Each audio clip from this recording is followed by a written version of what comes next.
አስተካክዩ። ፎጣሽ የት አለ ደግሞ ቅድም ያልሽው? ቶሎ በይ በደንብ አሞ እስሩን ጎንበስ በይ። እንጨቁጣሽን እንዴ እዚህ ጋርም ያለው አነሳሽ በእናትሽ ለሳስኔ። አረ እኔ አነሳዋለሁ።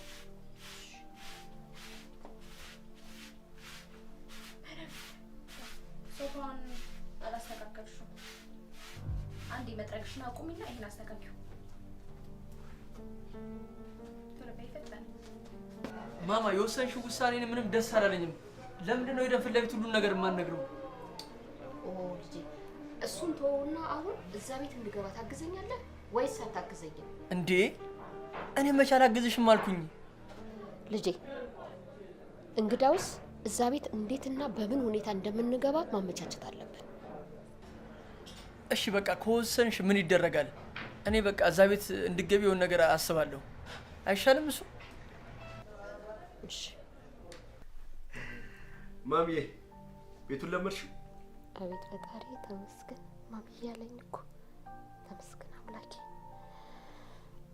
የት ሄድሽ? እያናገርሽ እኮ ነው። አዎ ለምጄዋለሁ። ቤቱ እኮ ብዙም ስራ የለውም። ለምጃለሁ። ደስ ይላል። ከዚህ በኋላ ባዳዎች አይደለንም። አንቺም እናታችን፣ እኛም ደግሞ ልጆችሽ ነን። እሺ እኔ የምለው ቡና አይፈላም እንዴ? ምንድነው የጣልሽው? ቆይ ወይ ካልፈላ ውስጥ ገብተሽ በስቶፕ አፊው። እሺ ይፈላል እኮ አፈላዋለሁ። ሰሊ ረጋ በይ እንጂ። እንዴ እያያት አይደል እንዴ? ያው ሰሊ ትናገራለች እንጂ በውስጧ ምንም አይነት ቂም የላትም። እሺ አዎ አይደል?